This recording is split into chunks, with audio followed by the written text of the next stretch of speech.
Mes parents m'ont renié pour ne pas avoir soutenu le style de vie de ma sœur. C'est de la famille, tu lui dois ça, m'ont-ils dit. J'ai répondu, d'accord, et je les ai reniés à mon tour. Maintenant, ils désespèrent. Je me souviens encore du moment précis où ma mère m'a regardé dans les yeux et m'a dit, si tu n'aides pas ta sœur, tu n'as plus ta place dans cette famille.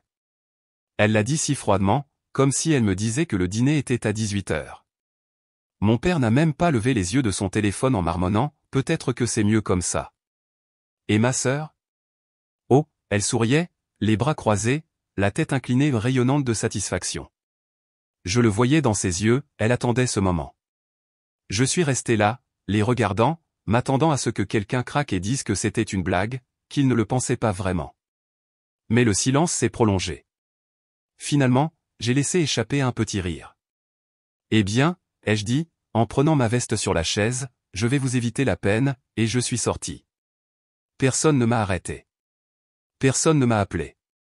Personne n'a même fait semblant de s'en soucier. Et ça aurait dû me faire mal.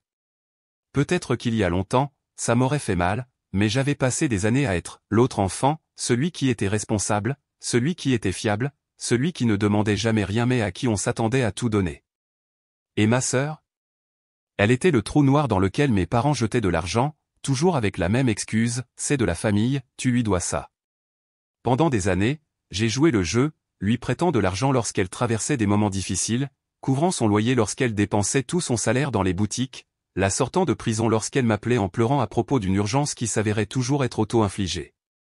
Et mes parents? Ils ne m'ont jamais remercié, ne lui ont jamais dit de se reprendre. Ils s'y attendaient simplement. Jusqu'à ce que je dise enfin non. C'est alors que je suis devenu le méchant. C'est alors qu'ils m'ont renié. Et pendant un temps, je les ai laissés faire. Je suis parti et j'ai construit une vie sans eux. J'étais enfin libre. Mais maintenant, c'était eux qui avaient désespérément besoin d'aide, et j'étais la seule personne qui pouvait les sauver. Tant pis pour eux, j'attendais aussi ce moment. Pendant les premiers mois après qu'ils m'aient renié, ma vie s'est améliorée.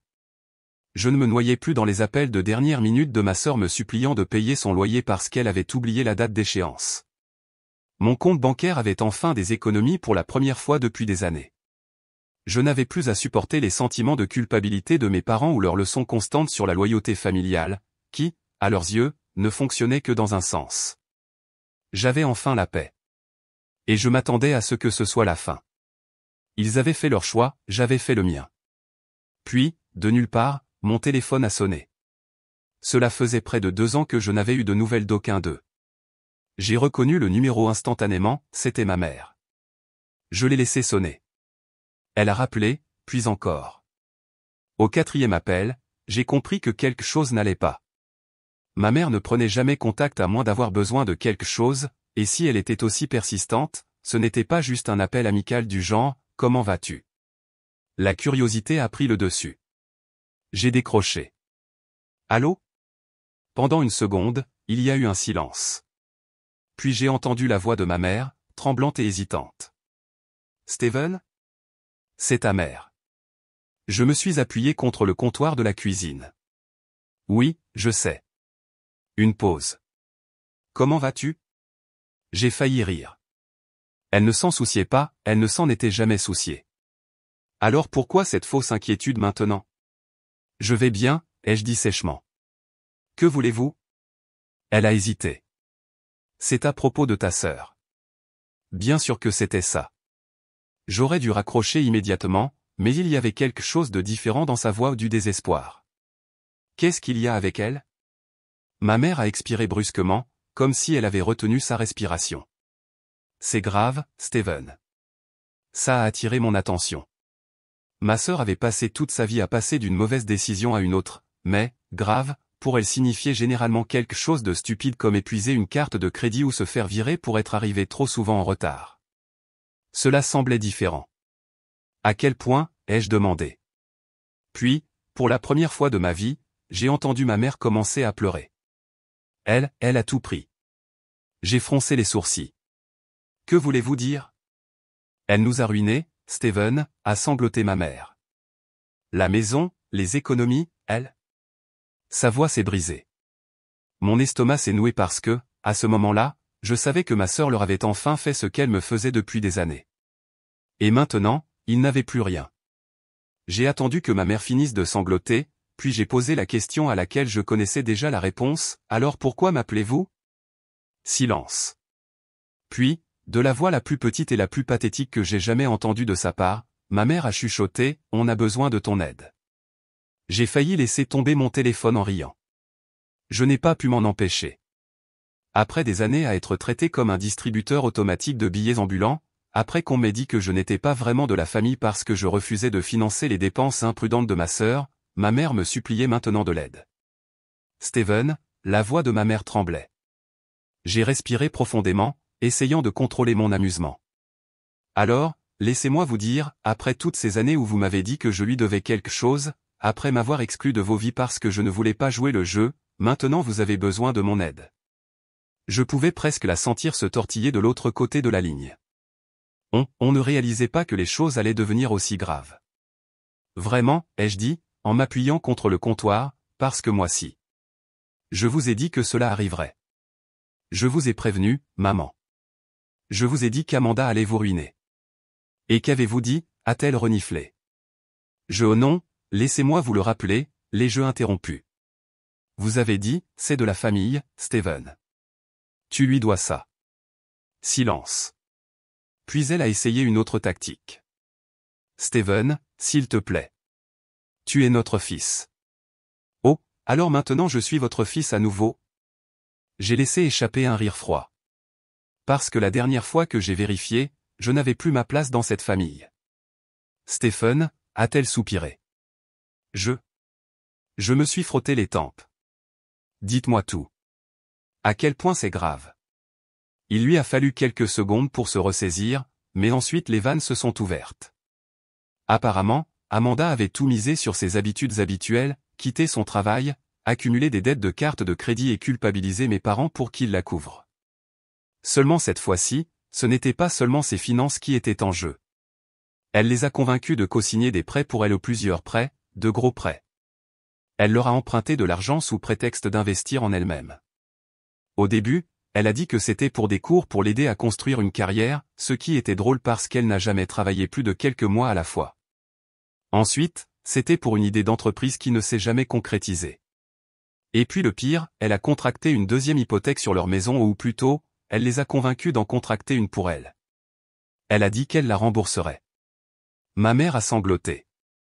J'ai pincé le pont de mon nez. Et vous l'avez cru? On ne pensait pas qu'elle. La voix de ma mère s'est éteinte. Maman, elle a manipulé les gens toute sa vie. Tu le savais. Mon père a finalement pris la parole en arrière-plan, sa voix rauque et amère. Elle nous a abandonnés, Steven, dès qu'on a manqué d'argent. Elle a disparu, ne répond plus à nos appels, ne répond pas à la porte. Je pouvais entendre la colère brute dans son ton, mais je ne ressentais rien pour lui.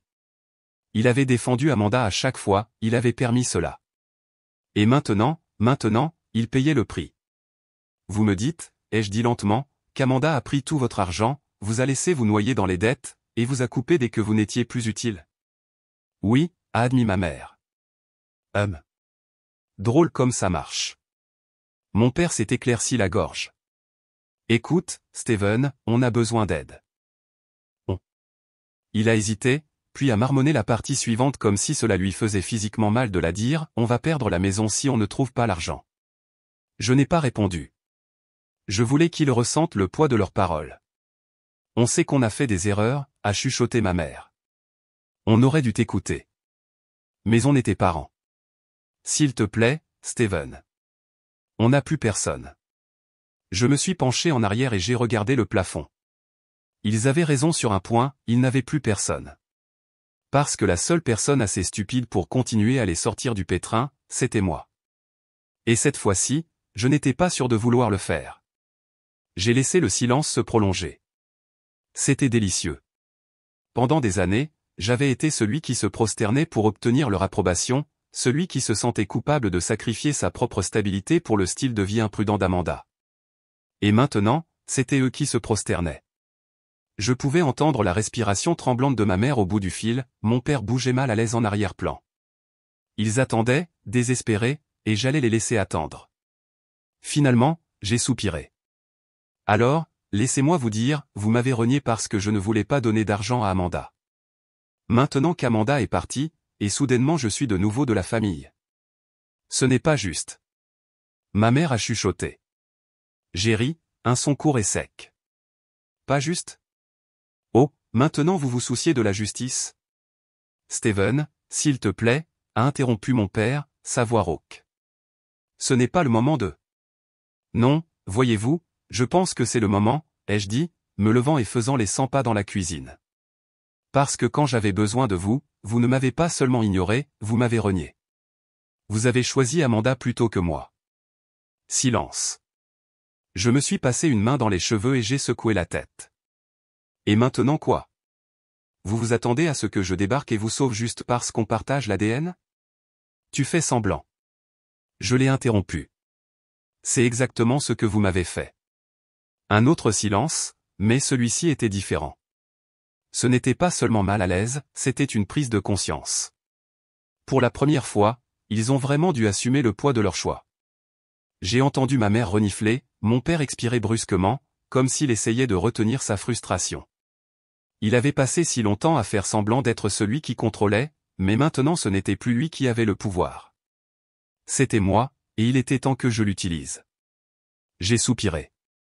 D'accord. Voici ce que nous allons faire. Ma mère a halté. Oh, merci, Steven. Non, les jeux interrompus froidement. Je n'ai pas dit que je vous aiderais. J'ai dit que j'allais vous dire ce qui va se passer ensuite. Elle a hésité. Que voulez-vous dire? Je suis allé au réfrigérateur et j'ai pris une bouteille d'eau, prenant mon temps avant de répondre. Vous avez laissé Amanda vous utiliser. Vous lui avez tout donné, malgré tous les avertissements, malgré tous les signaux d'alarme, et maintenant vous n'avez plus rien, plus d'économie, plus de maison, plus de filles pour vous sauver. J'ai bu une gorgée d'eau. Vous ne m'avez que moi. Un autre silence, puis j'ai enfoncé le couteau. Et je veux que vous restiez avec ça. Mon père, toujours le têtu, a finalement craqué. Alors quoi? Tu vas juste nous laisser tomber? Ça vous semble familier, n'est-ce pas? J'ai répliqué. Ma mère a recommencé à pleurer, marmonnant quelque chose sur le fait de ne pas savoir quoi faire d'autre. J'aurais pu en finir là. J'aurais pu les laisser souffrir, les laisser regarder leur vie s'effondrer de la même manière qu'ils avaient regardé la mienne. Mais je n'avais pas encore fini. Non, si je devais faire ça, je devais le faire correctement. Alors j'ai adouci ma voix un peu, juste assez. J'y penserai. J'ai pu entendre ma mère retenir sa respiration. Mon père n'a pas parlé, mais je pouvais imaginer sa prise se resserrer sur le téléphone. L'espoir. C'était la clé. J'allais les laisser croire que je pourrais les sauver, puis j'allais leur retirer le tapis sous les pieds. Pendant les jours suivants, je les ai laissés mijoter. Je n'ai pas appelé, je n'ai pas envoyé de SMS. Je les ai fait attendre. Et comme prévu, leurs messages ont commencé à affluer. Au début, ils étaient polis.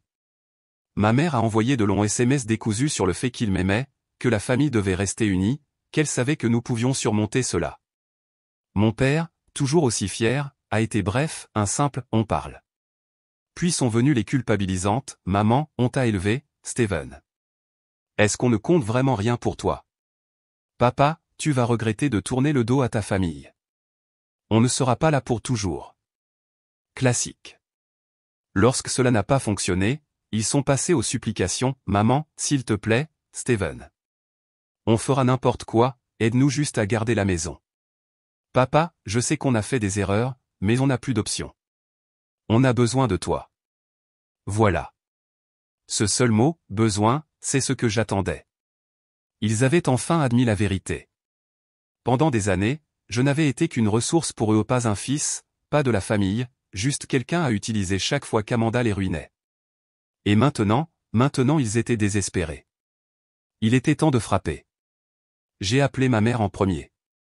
Elle a décroché immédiatement, comme si elle avait été assise près du téléphone en attendant. Steven, sa voix était haletante d'espoir. J'ai laissé une longue pause s'étirer entre nous, puis j'ai soupiré. J'y ai réfléchi. Elle a halté. Oh, merci, Steven. Pas si vite, ma voix était calme, contrôlée. J'avais le pouvoir maintenant. J'ai besoin de détails. Des détails? Oui. Je veux tout, les prêts, l'hypothèque, les dettes, le nombre exact dont vous avez besoin pour garder la maison. Il y a eu une pause, comme si elle ne s'attendait pas à ce que je sois aussi franc. Puis elle s'est éclaircie la gorge. Eh bien, l'hypothèque a 3 mois de retard, le deuxième prêt qu'Amanda a contracté, celui que vous avez co-signé. Oui, les jeux interrompus. Celui-là est de 75 000 $, a-t-elle admis hésitamment. J'ai failli siffler. C'était pire que ce que j'attendais. Et ça ne compte pas les cartes de crédit, a-t-elle ajouté hésitamment. J'ai expiré lentement. Donc, ce que vous dites, c'est que vous êtes complètement ruiné. Oui, a-t-elle chuchoté. Bien. J'ai laissé échapper un autre soupir, faisant semblant de vraiment envisager de les aider. D'accord, ai-je finalement dit, voici ce que nous allons faire? Je pouvais sentir qu'elle retenait sa respiration. Je vais venir demain. On va s'asseoir, tout passer en revue, et trouver un plan. Oh, Steven, a-t-elle jailli. Je savais que tu ne nous abandonnerais pas. Ne vous avancez pas, les jeux interrompus. Ce n'est pas un oui, c'est une conversation. Bien sûr, a-t-elle dit rapidement, mais je pouvais dire qu'elle pensait avoir gagné. Elle n'avait aucune idée de ce qui allait arriver ensuite. Le lendemain, je me suis rendu chez mes parents en la même maison dont ils m'avaient autrefois jeté dehors sans hésitation. Elle avait l'air différente maintenant. La pelouse était envahie par les mauvaises herbes, la peinture se décollait, la fierté qu'ils avaient autrefois dans leur maison avait disparu. Lorsque ma mère a ouvert la porte, elle avait l'air épuisée. Stephen, a-t-elle respiré, comme si elle venait d'être sauvée. Entre. Je suis entré. Mon père était assis à la table de la salle à manger, les bras croisés, essayant d'avoir l'air composé, mais je pouvais le voir, la tension dans sa mâchoire, le léger tremblement de ses doigts. Il détestait ça ou il détestait me rencontrer. Je me suis assis en face d'eux et j'ai posé mon téléphone sur la table. Passons en revue les chiffres. Ma mère s'est précipitée pour prendre une pile de papier. Tout est là, a-t-elle dit, en les feuilletant. L'hypothèque, les cartes de crédit. J'ai levé une main. Avant de commencer, ai-je dit lentement, j'ai juste une question. Ils m'ont tous les deux regardé. Je me suis penché en arrière dans ma chaise, inclinant la tête. Auriez-vous fait ça pour moi? Silence. Mon père a détourné les yeux, le visage de ma mère est tombé. J'ai hoché la tête. C'est ce que je pensais. Il était temps de mettre fin à ça. Le silence s'est étiré entre nous. Ma mère a dégluti difficilement. Steven, ce n'est pas juste. J'ai levé une main. Non, j'ai répondu à la question. Elle a ouvert la bouche, puis l'a refermée. Mon père ne voulait toujours pas me regarder. J'ai expiré, secouant la tête. Vous ne l'auriez pas fait. Vous ne l'avez pas fait, quand j'avais besoin de vous. Steven, s'il te plaît, a chuchoté ma mère. On a fait des erreurs, mais... J'ai tapoté mes doigts sur la table. Vous me demandez de résoudre un problème que vous avez créé, de sauver une maison que vous avez risquée pour Amanda. J'ai laissé le poids de mes paroles s'installer avant de porter le coup final. Je ne le ferai pas. Ma mère a haleté. La tête de mon père s'est levée brusquement. Tu quoi? Vous m'avez entendu. Ma mère a tendu la main pour me prendre le bras. Steven, s'il te plaît. Je me suis retiré. Vous avez choisi Amanda plutôt que moi. Maintenant, vous pouvez vivre avec ce choix. Et là-dessus, je me suis retourné et je suis sorti, les laissant exactement là où ils m'avaient laissé il y a des années, seul. Je m'attendais à ce que les cris commencent dès que j'ai atteint la porte. Au lieu de cela, le silence. Je pouvais sentir le regard ahuri de ma mère brûler dans mon dos, mon père, toujours aussi fier, était trop furieux pour parler. J'ai pris la poignée de la porte, mais juste au moment où j'allais partir, la voix de ma mère s'est brisée derrière moi. Steven. On va tout perdre. J'ai tourné légèrement la tête, juste assez pour la voir du coin de l'œil. Des larmes perlaient sur son visage. Mon père était assis raide, sa mâchoire serrée si fort que je pensais que ses dents allaient craquer. Pendant des années, il m'avait ignoré, m'avait utilisé, m'avait mis de côté lorsque je n'étais plus pratique. Et maintenant, il me suppliait. J'ai laissé échapper un souffle lent, faisant semblant d'y réfléchir. Peut-être devriez-vous appeler Amanda, ai-je dit sèchement. Ma mère a tressailli, comme si je l'avais giflée. Elle est partie, a marmonné mon père, à peine plus qu'un murmure. Elle ne répond même pas au téléphone. Je me suis complètement retourné maintenant, croisant les bras. Ah, je vois. Donc, elle ne se souciait de vous que lorsque vous aviez de l'argent? J'ai incliné la tête moqueusement. Ça vous semble familier? Le poing de mon père s'est resserré, ma mère a essuyé ses larmes, secouant la tête. On ne savait pas. Si, vous le saviez, ma voix était tranchante. Vous vous en fichez simplement jusqu'à ce que ça vous fasse mal. Ils n'avaient pas d'argument pour ça. J'ai jeté un coup d'œil autour de la maison, autrefois un symbole de leur sécurité, maintenant juste un autre gâchis sans issue. Vous l'avez laissé vous ruiner, j'ai continué, de la même manière qu'elle a essayé de me ruiner. Je me suis retourné vers la porte. Mais je suis dehors. J'en ai fini. Je l'ai ouverte, laissant l'air froid de l'extérieur entrer. Et vous aussi. Débrouillez-vous. Et cette fois-ci, personne ne m'a arrêté. Je suis sorti de cette maison et je n'ai jamais regardé en arrière. Du moins, c'est ce que je me suis dit. Mais dès que je suis monté dans ma voiture, je suis resté assis là, agrippant le volant, regardant la rue. Mon cœur ne battait pas la chamade, je n'étais plus en colère. Je me sentais juste fini. Pour la première fois de ma vie, j'avais tout le pouvoir. Mes parents avaient passé des années à me tenir la famille au-dessus de la tête comme une laisse, exigeant ma loyauté tout en ne me donnant rien en retour.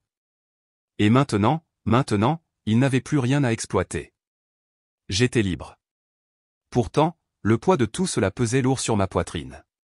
C'étaient mes parents, aussi cruels, aussi égoïstes, aussi aveugles qu'ils aient été. Une petite partie de moi, enfouie au plus profond, avait voulu qu'ils changent, qu'ils réalisent leurs erreurs, qu'ils s'excusent. Mais ils ne le feraient pas. Ils ne le feraient jamais. Parce que des gens comme eux, ils ne changent pas. Ils n'ont pas une grande révélation et ne réalisent pas la douleur qu'ils ont causée. Ils ne regrettent que lorsque cela les affecte. Et c'est exactement ce qui se passait maintenant. Mon téléphone a vibré. Je savais déjà de qui il s'agissait. Maman, Steven, on a besoin de parler. J'ai laissé échapper un court rire amer. Parler? Maintenant, elle voulait parler? Après des années à ignorer chaque prière, chaque limite, chaque avertissement que je leur avais donné? J'ai regardé les 3 petits points apparaître, puis disparaître, comme si elle ne trouvait pas les bons mots. Puis un autre message est apparu.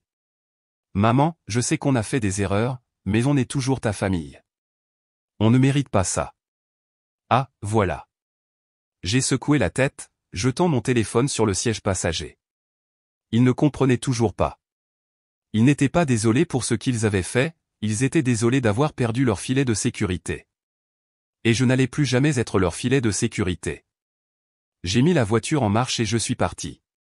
Pendant des années, ils m'avaient dit que je leur devais quelque chose, que la famille c'était tout. Mais cette fois-ci, je m'assurais qu'ils comprenaient exactement ce que ça faisait d'être abandonné. Des jours ont passé, puis des semaines. Je n'ai jamais répondu. Les textos ont continué à arriver au début, des supplications, des sentiments de culpabilité, même des menaces voilées. Mais lorsqu'ils ont réalisé que je n'allais pas les sauver, les messages se sont arrêtés. J'ai appris par un parent éloigné qu'ils avaient perdu la maison, que la fierté de mon père s'était brisée lorsqu'ils avaient dû emménager dans un petit appartement, que ma mère pleurait encore à quel point j'avais été cruel. Et Amanda? Elle était partie au pas d'appel, pas de lettre, rien. L'enfant chéri avait disparu dès que leur argent a été épuisé. Drôle comme ça marche. Je pensais que je me sentirais coupable, qu'une partie de moi aurait mal de tendre la main. Mais je ne l'ai pas fait. Pour la première fois de ma vie, je me suis senti libre.